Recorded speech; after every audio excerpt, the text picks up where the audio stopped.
You ever seen a fight? But let me clarify. Everyone's seen a fight. Have you ever seen a fight where one person didn't seem to be aware they were about to be in a fight? And then once the fight started, they start getting hit. They seem to be so confused about, wait, we're fighting? You're hitting me? Geez, this is real. Have you ever seen something like that? I've seen some of these, so many times in my life, I've seen something like this. Some guys would be arguing back and forth, and then you see one guy very clearly has decided we're getting ready to fight. And the other guy just says, nah, he thinks there's a discussion happening. We're just having a discussion. And then the guy will throw a punch and hit him. And even still, the guy still thinks, wait a minute, hold on, this was a conversation.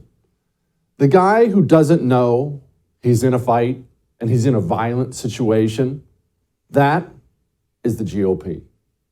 That is why we have lost cultural issue after cultural issue after cultural issue for decades. Because the GOP still seems to think it's the year 1900 and we're going to have a spirited debate and then we'll go play cribbage together because we all want what's best for America.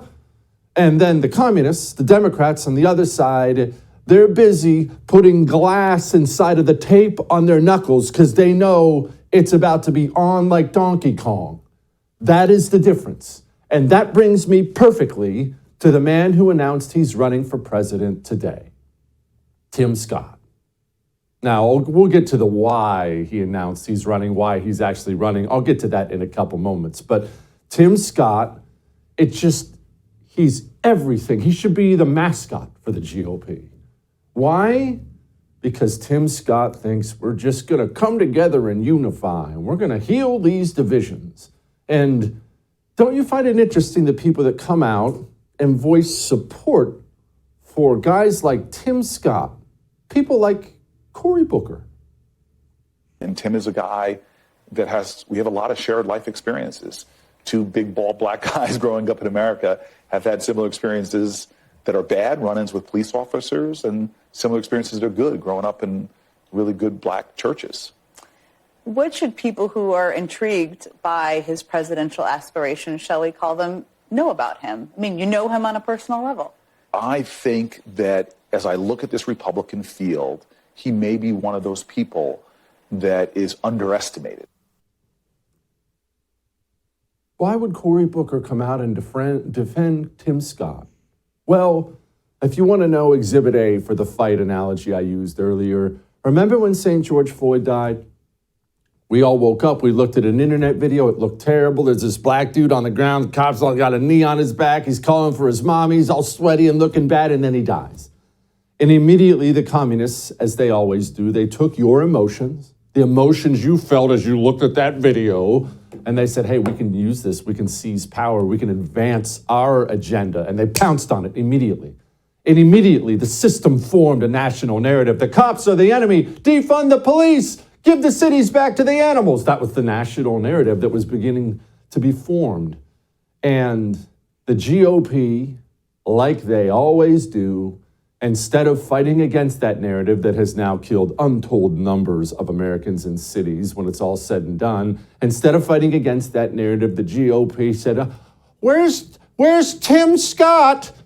Tim, you hate cops too, right? Hey, let's do some federal police reform. And Tim Scott went and joined with Cory Booker to decide federally just how much it was the fault of the cops that the urban black communities are a disaster in America. Helping the communists form the narrative, taking the can of gasoline instead of the bottle of water and dumping it all over the flames of the new narrative they're forming. Again, thinks he's in a friendly game of cribbage. Just debate, look, we all want what's best, instead of being the bare knuckles brawler it's going to take to defeat the communists in this nation. I'm going to read you a quote, and I don't have to take anything out of context. This is Tim Scott's own quote from Tim Scott's own book. Do you want to know why Tim Scott can never be allowed to have real power beyond senator in this country? Certainly never anything like president. Do you want to know why? Here's Tim Scott in his own words. Chapter 9 from his book, Opportunity Knocks is the name of the book. Eventually, we landed in a runoff against Paul Thurman. That meant 2 head-to-head debates. I do not use this word lightly, but I loathe debates. I am not a naturally combative person, and that showed in the first debate. Here's what I believe. I believe Tim Scott, having never met him, but I believe Tim Scott is probably a very decent human being, probably a very solid man, kind of guy you'd allow to watch your kids for the weekend while you took off with the wife. I believe that all the way. But there are many, many, many, many, many men I would want to watch my sons for a weekend, but I know they're not ready to lead me into battle. And we are in a battle. The truth is, decent as I do believe he probably is, we don't have time for naivete like Tim Scott. We don't have time for, well, I'm not combative, guys. We don't have time while the Cheka arms itself against the political opponents of Democrats. We don't have time for somebody who says, let's just see how it all plays out. Do you think the FBI, do you still believe and trust in the FBI to do its job, even with a former president, in a nonpartisan way? Or do you believe, as the former president says, that the FBI is executing a witch hunt? And there's been lots of questions before this raid about whether or not the FBI is doing their job apolitical. And we don't know the answer to that question yet. This is probably doubts about the FBI. This is going to raise more questions, in my opinion. We need to let this play out and see exactly what happens, but we should all have been stunned and surprised and shocked at what happened yesterday. You see what I mean? It's not ready for prime time. Trying to be nice with the host. Let's not get too combative. Well, they might be biased. We can't be sure yet, guys. Well, we just need to play it out, trying to be Mr. Nice Guy. Just the friendly game of cribbage. Cribbage Tim Scott. We don't have time for this. Just let's let it play out. What's happening to Donald Trump, let it play out. As you know, because you watch this show, but you do know that there's a very good chance, the likely scenario, that Donald Trump, an innocent man, is going to jail because we live in a banana republic. You know that, right? Now, maybe you're thinking, Jesse, you're being over the top. Jesse, that's too much. Okay, fine. Don't take my word for it. Take the word of his former attorney. So I think this obstruction case is a tight case. And yes, I do think he'll go to jail on it. I think he'll go to jail on it. Already been indicted in New York City. Indictment coming in Washington, D.C. Most likely an indictment coming in Georgia. And these communist-controlled areas will have communist juries, communist judges. And so while Donald Trump, an innocent man, gets prepped to go to prison, we just got to let it play out, guys. Hey, let's not go too far. Hey, we're all friends here. We all want what's right? Go America. No time for that. No time for it. Tim Scott, I support his presidency in the year 1980. But it is not the year 1980. It is the year 2023, and Tim Scott doesn't know what time it is. Now, one last thing on this. Why do people do this? You're people all over the place today going off about why do people do this? Why do people do this? Why do people run for president? Tim Scott has no chance because he doesn't have a chance. He got 3% of the vote. He's just there to be there. Why do people do this?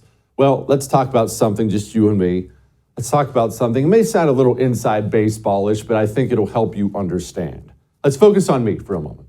You know, obviously, I do TV. I have a radio show, The Jesse Kelly Show. I wrote a book. You know, let's focus on the book for a moment. I wrote a book, The Anti-Communist Manifesto, and I'm busy right now trying to sell it. Right? I want more people to buy the book so I can make money. Capitalists, okay? So let's say 100 people know who I am. Obviously, it's a larger number than that, but let's say 100 people know who I am. If I jump in and run for president, here's what that means for me. One, I have no chance at being president, but it's not exactly a hardship. It's a year. Yeah, there's a lot of travel. First class, sometimes you fly on private planes. People buying you steak dinners, 5-star hotels. Yeah, you got to shake some hands and kiss some babies. But national debates, I'm up there on stage. I'm debating Trump. I'm debating DeSantis. Look at my great funny lines. By the time I'm done running for president, it's cost me nothing but time, but how many more people now know who I am and will buy my book? You see, if 100 people knew before I ran for president, now 1,000 people know, and I sell 10 times as many books. That's life. It's It's branding. It's all about the brand. So don't be confused. Don't allow yourself to be confused. It's about branding. The bigger your brand, the more marketable you are. And it's more than just books, the more you're simply worth. Bigger book deals, better cable news deals. You get a senior fellowship at this think tank or that think tank. There's no downside. There's no downside. It's all about increasing the size of your brand. It's not about winning. Besides, at the end of it, if you're Tim Scott, might find yourself as vice president. Vice president's the best job in politics. You have no responsibilities whatsoever. You live the life of a king. Secretary of State, something big like that. No downside. That's why all these dorks run for president when they have no chance. And all that may have made you uncomfortable, but I am right. I have great news. If you enjoyed that, I have a YouTube channel you can subscribe to. Whatever I do, it'll be right there on YouTube, so go subscribe today.